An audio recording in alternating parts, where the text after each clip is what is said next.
வணக்கம் நண்பர்களே, welcome to our channel. இன்றைக்கி இந்த வீடியோவில் நம்ம என்ன பார்க்க போகிறோம்னா, நம்ம கோழி குஞ்சு வளர்த்துறதுல கோழி குஞ்சுக்கு வரதுலையே மோசமான நோயின்னு பார்த்திங்கன்னா அம்மை நோய் தான். அதுக்கான ட்ரீட்மெண்ட் பற்றி இந்த வீடியோவில் பார்ப்போம். அதுக்கு முன்னாடி இந்த அம்மை நோய் எதனால் வருதுன்னு பார்ப்போம். அம்மை நோய் பார்த்திங்கன்னா ஆக்சுவலி ஒரு வைரல் டிசீஸ், அதாவது ஒரு வைரஸ்னால் வரக்கூடிய நோய் தான். இது வரதுக்கான காரணம் பார்த்திங்கன்னா ஒன்றா ஓவர் ஹீட்டு, இல்லைனா ஓவராக கிளைமேட் வந்து சில்லுன்னு இருந்தாலும் இது வரும். அதுக்கடுத்து பார்த்திங்கன்னா நீங்கள் கோழியோட எச்சத்தை கூட்டாமல் இருந்தீங்கன்னா அந்த எச்சத்தில் இருக்க அந்த அம்மோனியா கண்டென்ட்டும் அந்த எச்சத்துலேயும் ஹீட் ஃபார்ம் ஆகும். அந்த ஹீட்னாலையும் உங்களுக்கு வந்து இந்த கோழிக்கு வந்து அம்மை நோய் வரும். இதுக்கு பார்த்திங்கன்னா இதை நம்ம ப்ரிவெண்ட் பண்ணுறது பார்த்திங்கன்னா நீங்கள் வந்து கோழியோட அந்த கூண்டை வந்து கரெக்டாக க்ளீன் பண்ணிடணும். அதே மாதிரி பார்த்திங்கன்னா கோழி கொடுக்குற தீவனம் வந்து கொஞ்சம் சத்தான தீவனமாக கொடுக்கணும். அதே மாதிரி வாரத்துக்கு ஒருக்கா ஏதாவது ஒரு மூலிகை இலையை வந்து அரைச்சி அதோட தீவனத்தில் கொஞ்சம் மிக்ஸ் பண்ணி கொடுத்திங்கன்னா உங்களுக்கு இந்த ப்ராப்ளம் வராது. அதே மாதிரி உங்கள் கட்டுத்தரையில் கொஞ்சம் நிழல் பாங்கான மரம் இருக்க மாதிரி பார்த்துக்கோங்க. முடிஞ்சளவு இந்த புங்க மரம்னு ஒரு மரம் இருக்கும், அந்த மரம் வாங்கி நடுங்க. அது பார்த்திங்கன்னா அது நடக்கூடாது அப்படி இப்படின்னு சொல்கிறாங்க, ஆனால் அதெல்லாம் ஒன்றுமே கிடையாது. இருக்கலே நிழலுக்கு பெஸ்ட்டான மரம்னா அந்த புங்க மரம் தான் பெஸ்ட்டு. அது முடிஞ்சால் வாங்கி நடுங்க. அப்புறம் வந்து பார்த்திங்கன்னா ரொம்ப நிழலாகவும் இருக்க மாதிரி பார்த்துக்காதீங்க, கொஞ்சம் வெயில் படுற மாதிரியும் பார்த்துக்கோங்க. இப்போ இதை பண்ணிட்டீங்கனாலே அந்த அம்மை நோய் வந்து வராது.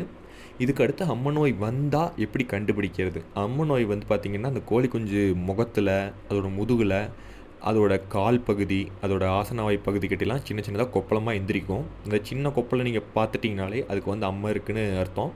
அம்மை இருந்துச்சுன்னா நீங்கள் அதுக்கு வந்து ட்ரீட்மெண்ட் கொடுத்துருங்க. ஸ்டார்டிங் ஸ்டேஜ்லேயே கொடுத்துட்டா பெஸ்ட்டு. ஆனால் இதில் ஒரு அம்மையில் ஒரு கெட்ட விஷயம் என்னென்னா, நம்ம அந்த ட்ரீட்மெண்ட் கொடுத்து ரெடி பண்ணுற கோழி இருக்குல்லங்க, அந்த கோழி வந்து பார்த்திங்கன்னா அதோட ஃபுல் பொட்டன்ஷியல் வரது கொஞ்சம் சந்தேகம் தான். அது என்ன தான் ரெடியாக ரெக்கவர் ஆனாலும் அந்த அம்மை வந்து வளர்ந்த கோழிங்க வந்து அதோட ஒரிஜினல் ஃபுல் சைஸ் வருமாங்கிறது கொஞ்சம் கேள்விக்குறி தான். இப்போ அம்மை வந்துட்டால் அதுக்கு என்ன மருந்து கொடுக்கலான்னு பார்த்திங்கன்னா, வேப்பெண்ணெய், மஞ்சத்தூள், வேப்பெண்ணையும் மஞ்சத்தூளும் எடுத்து கொஞ்சம் ஈக்குவலாக மிக்ஸ் பண்ணி ஒரு பேஸ்ட் மாதிரி எடுத்துக்கோங்க. அது ரொம்ப லிக்விடாகவும் இருக்கக்கூடாது, ரொம்ப அதுக்குன்னு கெட்டியாகவும் இருக்கக்கூடாது. எப்படி எந்த பதம்னு சொல்கிறேன்னா, உங்களுக்கு அந்த தேன் இருக்கும் இல்லைங்க, அந்த தேன் பதத்துக்கு அதை வந்து மிக்ஸ் பண்ணிக்கோங்க. மிக்ஸ் பண்ணிவிட்டு அந்த காயம் இருக்க இடத்துலலாம் அப்ளை பண்ணுங்கள். இந்த வேப்பனை மஞ்சத்தூள் வந்து கண்ணுக்குள்ளே பட்டாலும் எந்த பிரச்சனையும் இல்லை. நான் அதனால தான் இந்த மருந்து சொல்கிறேன். இல்லைனாலுமே டாப் க்யூரில் ஒரு ஜெல் இருக்குது, அதை வாங்கி அப்ளை பண்ணாலும் அம்மை நோய் வந்து சரியாகும். ஆனால் நான் ஏன் டாப் க்யூர் ஜெல் உங்களுக்கு சொல்லலைன்னா, அது வந்து கண்ணில் பட்டுச்சுன்னா கோழிக்கு கண்ணில் ஏதாவது ப்ராப்ளம் வரலாம். ஆனால் இது உங்களுக்கு கண்ணில் பட்டுச்சுனாலும் உங்களுக்கு கண்ணில் எந்த ப்ராப்ளமும் வராது. முடிஞ்சளவு ஸ்டார்டிங் ஸ்டேஜ்லேயே இதை அப்ளை பண்ணிவிடுங்க. ஏன்னா இது வந்து கொஞ்சம் சிவியராக போக போக அந்த கோழியோட அந்த கண் பகுதியை வந்து அந்த அம்மை வந்து கண்லேயும் வர ஆரம்பிக்கும். கண்ணில் வந்துச்சுன்னா அதை வந்து நம்ம அந்த கண்ணை சுத்தம் பண்ணி அதுக்கு வந்து அந்த ஐ ட்ராப் விட்டு தான் ரெடி பண்ணுற மாதிரி இருக்கும். அது கொஞ்சம் கஷ்டமான வேலைன்னு வைங்களேன். நான் இது வரைக்கும் அதை ட்ரை பண்ணதில்லை, ஆனால் கேள்விப்பட்டிருக்கேன்.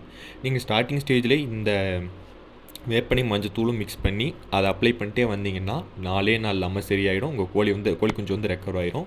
அந்த 4 நாள் கொஞ்சம் சத்தான தீவனம் கொடுங்க, அடைச்சி வைக்காதீங்க. கோழி குஞ்சு வந்து கொஞ்சம் மேய விடுங்க.